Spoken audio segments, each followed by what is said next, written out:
This is All India Radio. In the program Spotlight, now we bring you an exclusive interview with Secretary, Road, Transport and Highways, Giridhar Armane, on vehicle scrap page policy and the road ahead. Interviewer is AIR correspondent Ashutosh Shukla. Good evening, listeners. Old and unfit vehicles pollute environment 10 to 12 times more than the fit vehicles. They also pose a greater risk to road safety. For cleaner environment and rider and pedestrian safety, the Ministry of Road Transport and Highways recently introduced the Voluntary Vehicle Fleet Modernization Program, VVMP, or Vehicle Scrapping Policy. The policy is aimed at creating an ecosystem for phasing out unfit and polluting vehicles. Today on All India Radio News, we have with us the Secretary, Ministry of Road Transport and Highways, Mr. Giridhar Armane, to tell us about the proposed policy. Sir, welcome to All India Radio News. Thank you. What is vehicle scrapping policy and why is it needed? See, over a period of time, many old vehicles without the modern safety features have been procured by the vehicle owners. These vehicles are a burden on the vehicle owners because the maintenance cost, the fuel cost, as well as the safety of these vehicles is below the optimum levels. Recently, during the last 2-3 years, Government of India has improved the safety standards, especially the crash norms, and also has insisted on providing features like the seat belts and also the airbags for the driver and the passenger. So these new features in the vehicles will ensure that the vehicle owner will benefit by way of the reduced fuel consumption and also the availability and cost of the spares.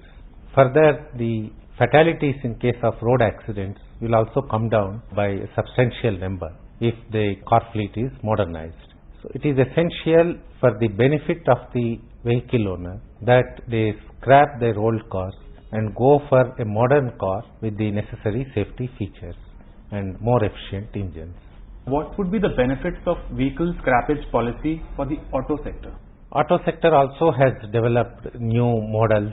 They have come out with a better car design, better engine design, and especially in terms of the crash features.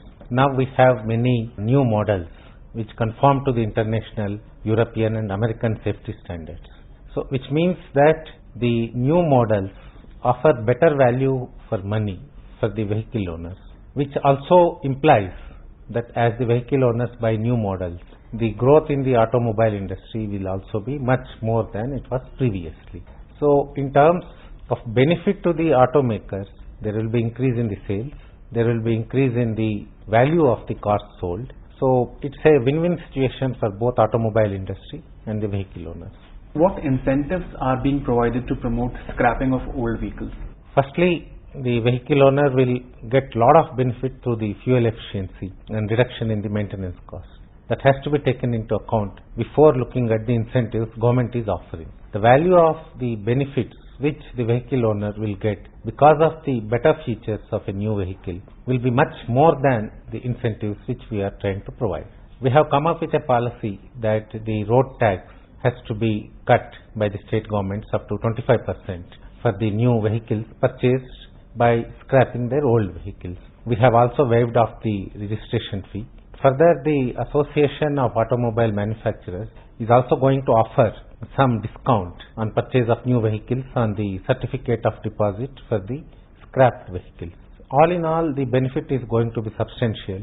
Our initial calculations show that the vehicle owners of, say, a model like Swift Desire will get a benefit of around 1,15,000 rupees for a period of 3 years by scrapping his old vehicle and getting a new vehicle. Further, the establishment of the modern organized scrappage centers, the value given to the old vehicle being scrapped also will go up. So now they will be getting some 15,000-20,000 for old vehicles.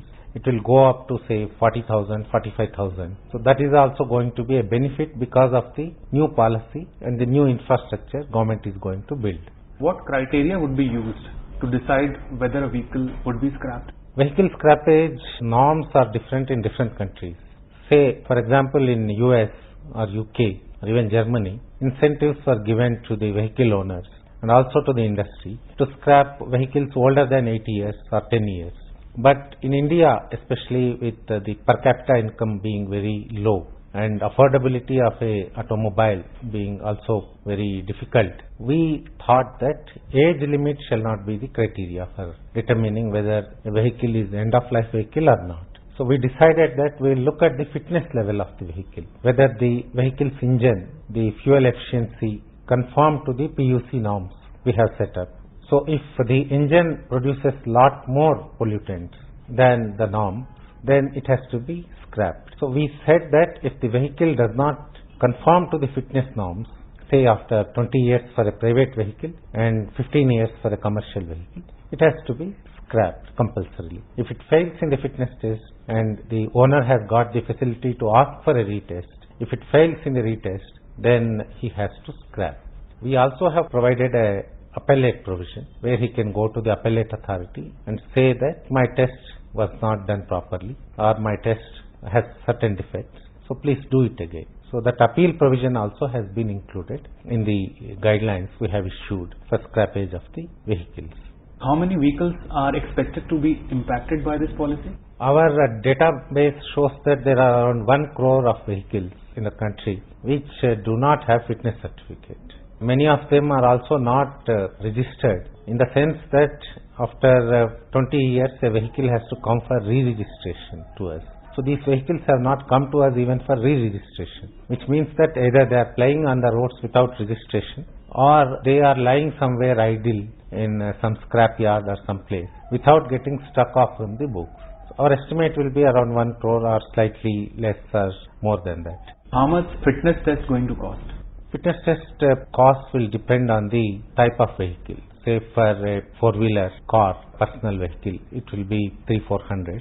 But for a commercial vehicle, it can go up to 1,000 or 1,500. We are prescribing it in the motor vehicle rules. It will not be burdensome, nor it will be prohibitive for the private vehicle owners. We have factored into the affordability also into the entire calculation. We will also ensure that the vehicle fitness centers are established very near to the customer, either at the district headquarter or a taluk headquarter, so that the vehicle owner need not travel all the way to a state headquarter or a big city for getting the test done. What is the timeline for implementation of this policy? First, we want to ensure that all the government vehicles are modernized, state government and central government. So 15 years and above vehicles of governments, we propose to scrap by next April.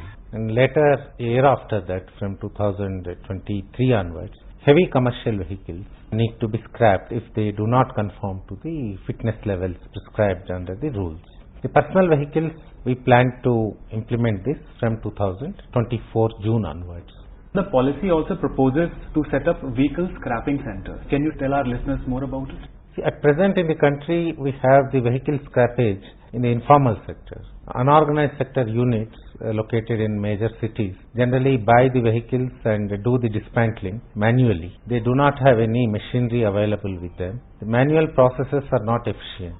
So the recycling, recovery, reuse from the scrapped vehicles is very limited, which causes serious economic loss to the vehicle owner as well as to the scrappage agent. So we want to modernize the entire system by establishing a modern automated scrappage center where vehicle can be deregistered by connection with the RTOs and also scrapped component by component, glass separately, plastic separately, metal separately, upholstery separately, in such a fashion that we extract maximum value out of the scrappage of the vehicles, thereby providing a better value for the customers and also to the economy. If we can recover all the important components of a vehicle and reuse it or recycle it, that will add a lot of value to Indian economy by way of reduced raw material cost, increased availability of raw materials, especially rare earths and other metals. Implementation of vehicle scrapping policy is expected to provide a boost to the economy. How many jobs are expected to be created by it? We are expecting that after establishment of all the automated fitness centers and at least 50 to 60 the vehicle scrappage centers, there will be a boost to the employment by around 35,000. 35,000 figure we arrived at looking at the current requirement. As we start manufacturing the machinery required for this purpose within the country, the number can go up also. and it may require an investment of around 10,000 crores. This kind of investment will bring in great amount of growth in the economy, GDP and per capita income wherever these are going to be set up. This will be in private sector basically, helped by the state governments by way of land clearances, etc. So the employment potential of this is going to be huge, especially in the recycling processes. And it will also reduce the usage of raw material, hitherto being done in the automobile sector. What have been the key achievements of Ministry of Road Transport and Highways in recent past? I should go to the highway construction sector, where we have achieved record level of construction last year. We also have taken up construction of 8-lane expressways and 6 to 8-lane access controlled roads in several parts of the country. Delhi to Mumbai expressway, one of our pilot projects, is proceeding very successfully and at the scheduled rate of completion. This year we may inaugurate at least 350 kilometers of Delhi to Mumbai expressway. Delhi-Meerut expressway is almost complete. We have also constructed several roads connecting remotest parts of the country. We are connecting Ladakh to Himachal Pradesh. We are connecting Kargil to Leh, Manali and various other places in the country. Similarly, in island places like Andamans also, we have constructed large extent of national highways during the previous year. We are also doing lot of technological development in the construction processes. We have prescribed usage of jute, waste plastic and geotextiles in the construction of national highways so that the construction is completed quickly as well as cost efficiently. So these are some of the important achievements during the previous year, and this year we will try to better that record. India records one of the highest deaths in road accident across the world. So what efforts are being made to reduce these fatalities? The road fatalities mainly result from engineering and enforcement related issues. Engineering, not only the road engineering aspect, but also of the automobile engineering. As I have just told you, automobile engineering, we have brought in several improvements in terms of the crash norms. Now the improvement in the crumple zone of automobiles has reduced the chance of fatality in case of an accident. Similarly, we are made mandatory for the automobile manufacturers to provide airbags for the driver as well as to the co-passenger in the front seat. This will reduce the number of deaths almost by 30 to 35%. Even for old models, this will be applicable from December this year. Secondly, we are doing great amount of improvement in the road construction. We have identified over last 3 years around 5,900 black spots in the country where there were accidents and loss of life in a major way. So all these 5,900 we will rectify by this year end. So far around 3,500 have been completed, where we have carried out temporary and permanent improvements. Wherever there is a black spot which invites accidents, which results in fatalities, we will ensure that they are all cleared up. And also the construction of new national highways will be according to the best possible standards.